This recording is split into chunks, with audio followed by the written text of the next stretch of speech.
Hello everyone, welcome to DSP online study.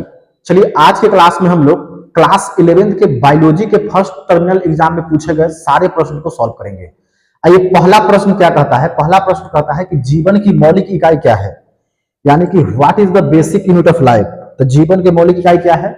तो जीवन के मौलिक इकाई है सेल, कोशिका। क्या है? कोशिका। या पूछता क्वेश्चन की जीवन के संरचनात्मक एवं क्रियात्मक इकाई कौन है, तो वो भी क्या है? कोशिका है। तो कोशिका क्या है? जीवन के संरचनात्मक एवं क्रियात्मक इकाई है। तो इसका आंसर क्या होगा? इसका सी होगा।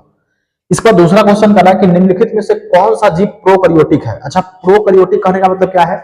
वैसा जीव जिसका कोशिका क्या हो, जिसका कोशिका पुराना हो, उसको क्या बोलते हैं? प्रोकैरियोटिक। यूकैरियोटिक क्या होता है? तो वैसा जीव जिसका कोशिका नया हो, उसको क्या बोलते हैं? यूकैरियोटिक। इसका ऑप्शन क्या हो जाएगा? बी हो जाएगा, बैक्टीरिया। बैक्टीरिया जो होता है प्रोकैरियोटिक जीव है। अब इसके बाद तीसरा क्वेश्चन देखिए, 3 नंबर क्वेश्चन क्या कर रहा है कि पौधे किस प्रक्रिया का उपयोग करके सूर्य का प्रकाश को भोजन में परिवर्तन करते हैं। तो पौधा जो है प्रकाश संश्लेषण प्रक्रिया द्वारा क्या करता है? अपना भोजन बनाता है। इसके बाद 4 नंबर क्वेश्चन देखिए, कह रहा है कि निम्नलिखित में से किस कोशिकांग में अनुवांशिक पदार्थ होता है। अनुवांशिक पदार्थ कहां पे होता है? तो अनुवांशिक पदार्थ जो होता है न्यूक्लियस में होता है। कहां पे होता है? केंद्रक में होता है। डीएनए और आरएनए भी कहां होता है? तो ये भी जो होता है न्यूक्लियस में होता है, केंद्रक में होता है। इसके बाद 5 नंबर क्वेश्चन देखिए, कह रहा है कि रक्त का कौन सा घटक संक्रमण से लड़ता है, यानी बीमारी से लड़ता है। रक्त के कौन सा भाग जो है बीमारी से लड़ता है? तो डब्ल्यूबीसी जो है क्या करता है? बीमारी से लड़ने में मदद करता है। और आरबीसी क्या करता है? तब खून का परिवहन करता है, एक स्थान ऑक्सीजन का परिवहन करता है, एक स्थान से दूसरे स्थान ले जाता है। प्लेटलेट्स क्या करता है? तो रक्त के थक्का बनाता है। 6 नंबर क्वेश्चन देखिएगा कि निम्नलिखित में से कौन सा श्वसन तंत्र का हिस्सा नहीं है। श्वसन तंत्र का हिस्सा कौन नहीं है? फेफड़ा है, फिर ट्रैकिया भी है, फिर ब्रोंकाई भी है, हार्ट। हृदय नहीं है। कौन नहीं है श्वसन तंत्र का? हृदय जो नहीं है। हृदय किसका है? तो हृदय जो है परिवहन तंत्र, परिवहन का भाग है। किसका भाग है? ट्रांसपोर्टेशन का भाग है। देखिए इसको 7 नंबर क्वेश्चन क्या कर रहा है कि पौधा में जड़ों का मुख्य कार्य क्या है। जड़ का मुख्य काम क्या है? तो जल और खनिज का अवशोषण करना। ऑप्शन सी हो जाएगा।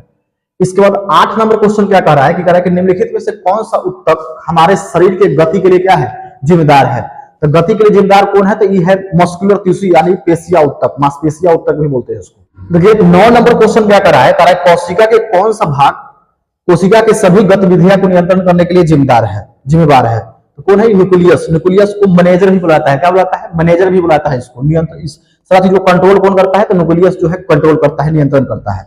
इसलिए इसको क्या बुलाता है? इसको बुलाता है मैनेजर, प्रबंधक बुलाता है। 10 नंबर क्वेश्चन देखिए, कह रहा है कि निम्नलिखित में से कौन सा पौधों का प्रजनन अंग है। तो पौधा का प्रजनन अंग कौन होता है? तो फूल होता है। ऑप्शन डी हो जाएगा इसका। अब इसके बाद कह रहा है किस प्रकार के कोशिका विभाजन के फलस्वरूप युग्मक का उत्पादन होता है। तो ये होता है मियोसिस डिवीजन। किसके कारण? मियोसिस डिवीजन, यानी समसूत्री विभाजन के कारण। 12 नंबर क्वेश्चन देखिए, कहा है कि पौधा में क्लोरोफिल का मुख्य कार्य क्या है। तो क्लोरोफिल का मुख्य कार्य है सूर्य के प्रकाश का अवशोषण करना। क्या करना?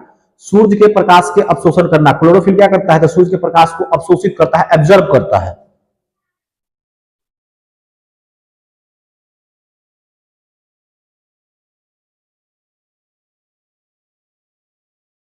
इसको 13 नंबर क्वेश्चन में कह रहा है कि मानव पाचन तंत्र का कौन सा हिस्सा पोषक तत्व के अवशोषण का पुण्य स्थान है। तो क्या है?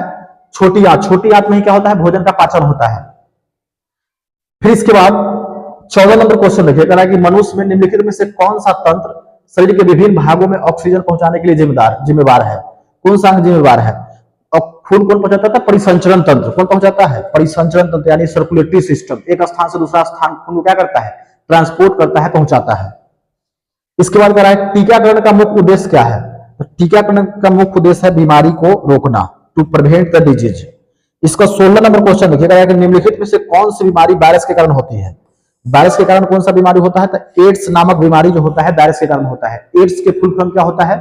तो एक्वायर्ड इम्यूनोडेफिशिएंसी सिंड्रोम। एड्स जो होता है कौन से वायरस के कारण होता है? तो एचआईवी वायरस के कारण होता है। एचआईवी के फुल फॉर्म क्या होता है? तो ह्यूमन इम्यूनोडेफिशिएंसी वायरस। क्या होता है? ह्यूमन इम्यूनोडेफिशिएंसी वायरस होता है। एग्जाम में कई बार पूछा जा चुका है कि एड्स का फुल फॉर्म क्या होता है? तो एक्वायर्ड इम्यूनोडेफिशिएंसी सिंड्रोम।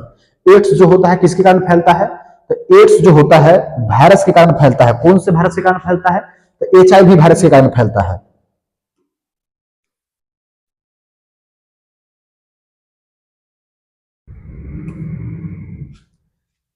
इसके बाद 17 नंबर क्वेश्चन देखिए, कह रहा है कि मानव शरीर की सबसे लंबी हड्डी कौन सी है। तो मानव शरीर की सबसे लंबी हड्डी कौन होता है? तो फीमर होता है। जिस जांग की हड्डी जो होता है क्या होता है? फीमर। ये है जांग की हड्डी। जांग की हड्डी को बोलते हैं फीमर। तो का नीचे घुटना पर जो हड्डी रहता है उसको बोलते हैं पटेला। फिर इसके बाद एक होता है चमकीला हड्डी जिसको बोलते हैं टिबिया। तो बगल में एक और सहायक हड्डी होता है जिसको बोलते हैं फिबुला। तो क्या पूछा है कि लंबा हड्डी कौन होता है? तो फीमर जो होता है सबसे लंबा हड्डी होता है। इसके बाद मस्तिष्क का कौन सा हिस्सा स्वैच्छिक क्रिया को नियंत्रण करता है? स्वैच्छिक क्रिया को नियंत्रण करता है तो ये करता है सेरेबेलम। कौन करता है? सेरेबेलम जो होता है स्वैच्छिक क्रिया को नियंत्रण करता है। 19 नंबर क्वेश्चन है कौन सा हार्मोन रक्त में शर्करा के स्तर को नियंत्रित करता है? यानी कि शर्करा को नियंत्रित कौन करता है? तो शर्करा को नियंत्रित करता है इंसुलिन। कौन करता है? इंसुलिन। ऑप्शन सी हो जाएगा। इंसुलिन के कारण ही कौन सा बीमारी होता है? तो इंसुलिन के कारण ही डायबिटीज नामक बीमारी होता है। फिर इसके बाद देखिए थोरेक्सिन हार्मोन के कारण की कमी होने के कारण या वृद्धि होने के कारण कौन सा बीमारी होता है? इसके कारण होता है ग्वाइटर नामक बीमारी यानी घेंघा रोग होता है। निम्नलिखित में कौन सी बीमारी बैक्टीरिया के कारण होता है? तो बैक्टीरिया के कारण जो होता है ट्यूबरकुलोसिस नामक बीमारी होता है। कौन सा बीमारी होता है? ट्यूबरकुलोसिस। टीबी नामक बीमारी जो होता है किसके कारण होता है? ये जो होता है बैक्टीरिया के कारण होता है। इन्फ्लुएंजा किसके कारण होता है? सर्दी खांसी। तो ये होता है वायरस के कारण। चलिए 21 नंबर क्वेश्चन देखिए मानव कंकाल का कौन सा हिस्सा मस्तिष्क की रक्षा करता है? यानी दिमाग की रक्षा कौन करता है? दिमाग की रक्षा जो होता है करता है खोपड़ी। खोपड़ी जो होता है स्कल जो होता है एक बॉक्स में बंद रहता है जिस बॉक्स को बोलते हैं क्रेनियम बॉक्स। क्या बोलते हैं? Cranium box. 22 नंबर क्वेश्चन देखिए कि पौधा में कौन सा उत्तक प्रकाश संश्लेषण के उत्पादों का परिवहन करता है? तो कौन करता है? ये करता है फ्लोएम। फ्लोएम क्या करता है? भोजन का परिवहन करता है और खाद्य पदार्थ का परिवहन करता है। जाइलम किसका परिवहन करता है? तो जाइलम जो है जल का परिवहन करता है। इसके बाद कह रहा है 23 नंबर निम्नलिखित में कौन सा यकृत का कार्य नहीं है? तो पित्त उत्पादन जो है यकृत का कार्य जो है नहीं है। इसका 24 नंबर क्वेश्चन देखिए कह रहा है किस कोशिकांग को कोशिका की आत्महत्या की थैली कहा जाता है? आत्महत्या की थैली किसे कहा जाता है? तो आत्महत्या की थैली कहा जाता है लाइसोसोम को कहा जाता है। किसको बुलाता है? लाइसोसोम को। अगर पूछे कि सुसाइडल बैग किसे कहा जाता है? तो सुसाइडल बैग भी बोला जाता है किसको? लाइसोसोम को ही बोला जाता है। फिर पूछे विध्वंसक किसे कहा जाता है? तो विध्वंसक भी बोला जाता है लाइसोसोम को। लाइसोसोम की खोज कौन किया? तो डी दुबे नामक वैज्ञानिक ने किया था। इसको पाचक थैली भी बुलाता है। क्या बुलाता है इसे? पाचक थैली यानी डाइजेस्टिव बैग भी बुलाता है। इसे कोशिका के परमाणु बम भी बुलाता है यानी एटम बम ऑफ सेल। कोशिका के परमाणु बम किसे कहा जाता है? ये बुलाता है किसको? इस बुलाता है लाइसोसोम को। तो लाइसोसोम के बहुत सारा नाम है जैसे पाचक थैली भी बोलते हैं, आत्महत्या की थैली भी बोलते हैं, सुसाइडल बैग भी बोलते हैं, डाइजेस्टिव बैग भी बोलते हैं, इसको विध्वंसक भी बोलते हैं यानी डिस्ट्रॉयर भी बोलते हैं, परमाणु बम भी बोलते हैं। कोशिका के परमाणु बम किसको बुलाता है? इस सारा बुलाता है लाइसोसोम को। माइटोकॉन्ड्रिया को क्या बुलाता है? तो माइटोकॉन्ड्रिया को बुलाता है बिजली घर, चाहे ऊर्जा गृह, चाहे पावर हाउस ऑफ सेल। किसे बुलाता है? तो ये बुलाता है माइटोकॉन्ड्रिया को। राइबोसोम को क्या बुलाता है? तो राइबोसोम को बुलाता है प्रोटीन के फैक्ट्री, चाहे प्रोटीन उत्पादन करने वाला मशीन। क्या बुलाता है? राइबोसोम को बुलाता है। 25 नंबर क्वेश्चन देखिएगा कि निम्नलिखित में कौन सा एक अनुवांशिक विकार है? यानी अनुवांशिक विकार कौन है? तो सिकल सेल एनीमिया जो है क्या है? ये जो है अनुवांशिक विकार है। इसके बाद 26 नंबर क्वेश्चन देखिएगा कि लाल रक्त कोशिका का मुख्य कार्य क्या है? तो लाल रक्त कोशिका का मुख्य कार्य क्या है? तो इसका मुख्य कार्य है ऑक्सीजन का परिवहन करना। फिर संक्रमण से लड़ने में कौन मदद करता है? यानी बीमारी से लड़ने में कौन मदद करता है? तो ये जो है WBC मदद करता है। रक्त का थक्का कौन बनाता है? तो प्लेटलेट्स जो है रक्त का थक्का बनाता है। इसके बाद देखिए निम्नलिखित में से कौन एक स्वपोषी है? यानी स्वपोषी अपना भोजन स्वयं बनाता है, उसको क्या बोलते हैं? स्वपोषी। तो यह है शैवाल। ऑप्शन डी हो जाएगा।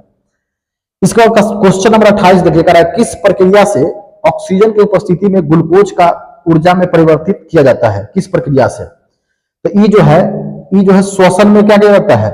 श्वसन में जो होता है ऑक्सीजन की उपस्थिति में ग्लूकोज से क्या प्राप्त किया जाता है? ऊर्जा प्राप्त किया जाता है।